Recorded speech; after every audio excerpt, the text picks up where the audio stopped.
China may have just taken one of its most decisive steps toward the moon. A new heavy-lift rocket flew for the first time, a next-generation crew capsule performed a maximum stress escape test, and both were successfully recovered at sea. This wasn't a symbolic launch, it was a full systems trial. Let's unpack what truly happened, how the data was verified, and why a 2030 lunar landing now looks far more achievable. The first ignition flight of the Long March 10th represents the moment China's lunar ambitions stepped into dynamic testing. Unlike earlier tethered engine firings, where engines burn while secured to the ground, this mission placed the vehicle in real atmospheric flight. According to official updates from the China Manned Space Engineering Office and reporting from CGTN, the rocket lifted off from the newly constructed pad at the Wenchang Space Launch Site. The ascent was carefully planned to reach the aerodynamic conditions required for a maximum dynamic pressure abort scenario. That detail matters. The rocket was not attempting orbit. Engineers needed authentic flight data under stress conditions that ground facilities simply cannot replicate. During ascent, sensors captured telemetry on structural loads, engine performance, guidance stability, and control responsiveness. These datasets allow engineers to compare computer simulations against real-world behavior, closing the gap between theory and performance. Another milestone came after the capsule separated. The rocket's first stage guided itself toward a controlled vertical splashdown in the ocean. Maritime recovery teams were positioned in advance, and the stage descended under controlled conditions.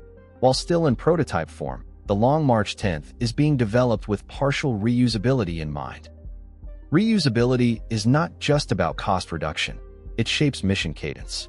A lunar program targeting before 2030 requires reliable and repeatable launches. Validating controlled recovery early in development signals that engineers are planning beyond a single demonstration mission. It reflects an architecture designed for sustained operations.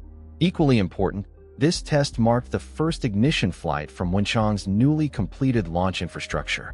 That means ground systems, fueling procedures, countdown sequencing, telemetry integration were exercised alongside the rocket itself.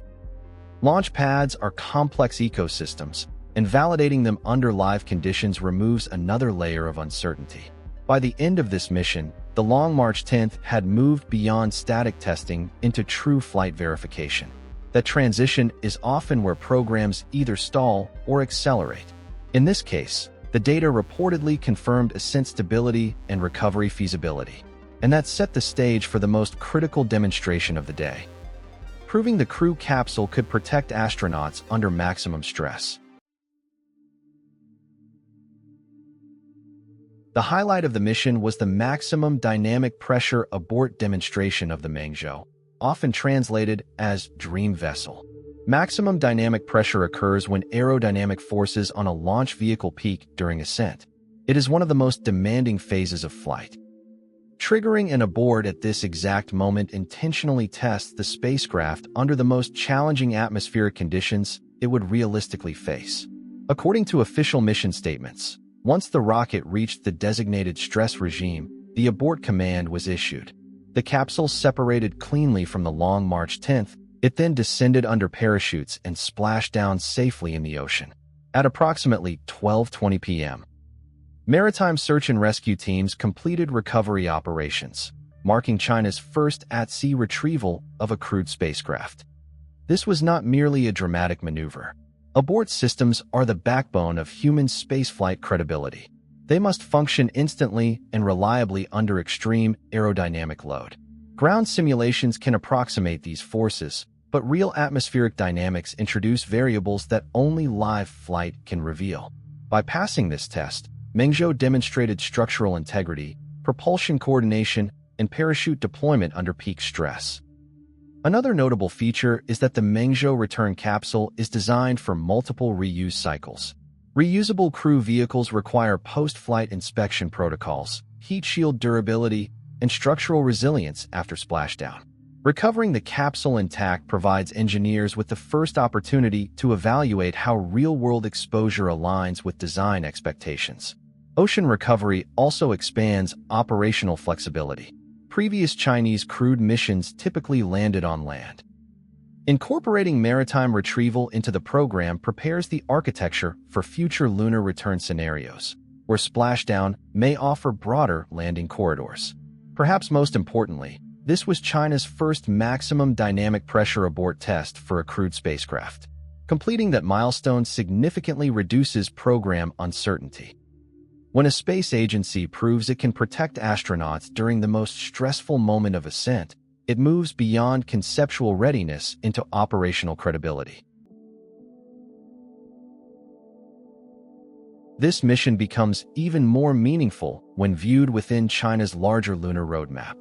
The Long March 10 is intended to transport astronauts toward lunar orbit.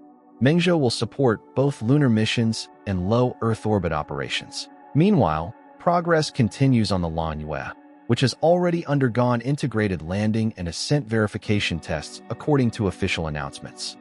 What distinguishes this recent flight is its emphasis on system integration. Aerospace development follows a progression: component testing, subsystem testing, and finally integrated testing. The transition from isolated validation to coordinated operation is often the most challenging stage.